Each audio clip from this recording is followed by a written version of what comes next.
सभी देशवासियों, प्रदेशवासियों और रुड़की वासियों को मेरा सादर प्रणाम। जैसा कि आप सबको मालूम है कि 1 अगस्त को माननीय सर्वोच्च न्यायालय ने जाति आरक्षण के संदर्भ में एक ऑर्डर पास किया है, जिसको लेकर काफ़ी भ्रम की सिचुएशन है। कई लोगों को समझ में नहीं आ रहा है, कई लोगों को लग रहा है कि शायद आरक्षण छिनने वाला है। सबसे पहले आपको जो माननीय न्यायालय का आदेश है उसको गहराई में समझने की ज़रूरत है, तभी आप किसी निष्कर्ष पे पहुंच सकते हैं। और उससे भी पहले आपको ये जानने की आवश्यकता है कि भारत में आरक्षण की ज़रूरत क्यों पड़ी। आपको ये बताना है कि आज़ादी से पहले जब भारत में वर्ण व्यवस्था थी, तब हरिजन, जिन्हें आज की तारीख में हम अनुसूचित जाति, जनजाति या अन्य पिछड़े वर्ग की श्रेणी में रखते हैं, इन सब की हालत बहुत दयनीय थी और उनका समाज में जगह जगह तिरस्कार हो रहा था। छुआछूत की बीमारी पूरे भारत में फैली हुई थी, उनका हर जगह तिरस्कार हो रहा था, ना ही उन्हें शिक्षा का अवसर मिल रहा था। उन्नति तो छोड़िए, वे अपना जीवन यापन भी ढंग से नहीं कर पा रहे थे। लोग उनको अपने घरों तक एंट्री नहीं दे रहे थे।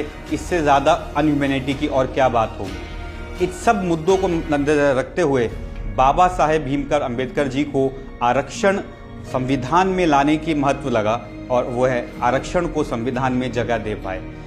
आरक्षण को संविधान में जगह देने का पीछे सबसे बड़ा रीज़न सामान्य न्याय और देश हित है।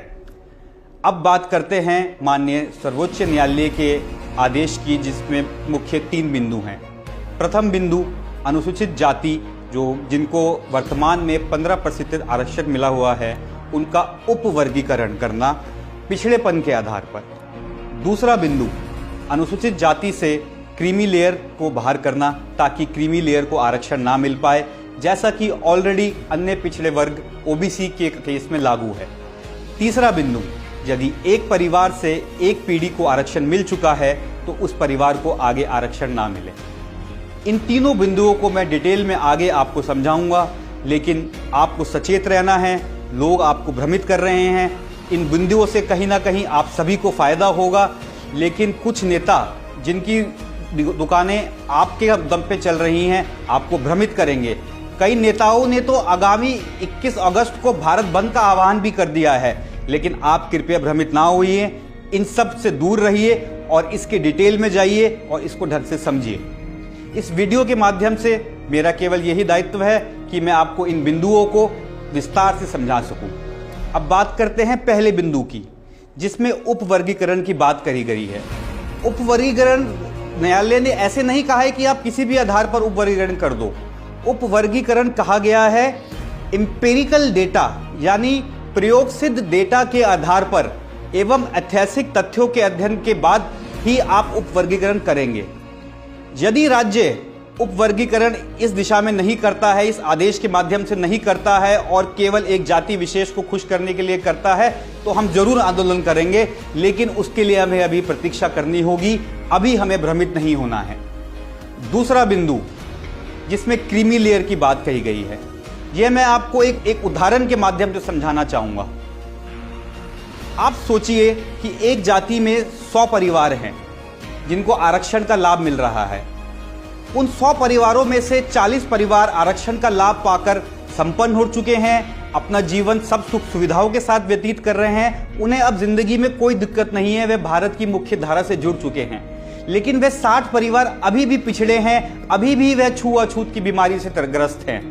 तो क्या आप नहीं मानते कि उन 60 परिवारों को ही अब आरक्षण का लाभ मिलना चाहिए? क्या उन 40 संपन्न परिवारों और 60 पिछड़े परिवारों को एक तराजू में तोलना ठीक है? यह आपका निर्णय है, मेरा नहीं। और तीसरा, जिसमें यह कहा गया है कि एक परिवार से एक ही पीढ़ी को आरक्षण मिलेगा।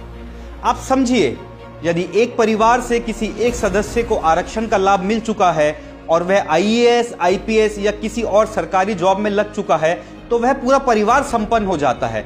उस परिवार में सारी सुख सुविधाएं आ जाती हैं। तो क्या ऐसे परिवार को फिर से आरक्षण का लाभ देना सही होगा? क्या ये उसके साथ अन्याय नहीं होगा जिसे अभी तक आरक्षण का लाभ नहीं मिला है, या फिर वह अभी भी छुआछूत की बीमारी से ग्रस्त है? इन बदलावों से केवल उन परिवारों को नुकसान होगा जो ऑलरेडी आरक्षण का लाभ उठा चुके हैं, संपन्न हैं, भारत की मुख्य धारा से जुड़ चुके हैं, वह अपनी जिंदगी सुख समृद्धि से व्यतीत कर रहे हैं। मैं आपको फिर बताना चाहूँगा कि माननीय सर्वोच्च न्यायालय ने राज्य सरकारों पर उप वर्गीकरण का काम छोड़ा है। मैं मानता हूं कुछ राज्य सरकारें इसमें खेल करेंगी, किसी जाति विशेष को खुश करने के लिए उप वर्गीकरण सही तरीके से नहीं करेंगी। उस समय आप और हम सब मिलकर एक बड़ा आंदोलन करेंगे। हम महात्मा गांधी के आदर्श व बाबा भीमराव साहब अम्बेडकर के आदर्शों को मानने वाले देश में जन्म लिया है, वह अन्याय के खिलाफ हमेशा एकजुट होकर लड़े हैं, तो इन मुद्दों पर भी हम एकजुट होकर लड़ेंगे। परंतु अभी जो माननीय न्यायालय का आदेश आया है वह किसी भी प्रकार से आपके विपक्ष में नहीं है, वह आपके पक्ष में है। यह बात आपको समझनी होगी।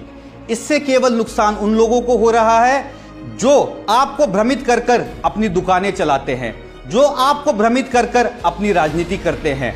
केवल उन लोगों को नुकसान है। मेरा आपसे आग्रह है, आप भ्रमित ना होइए, इन सब बिंदुओं को डिटेल में पढ़िए।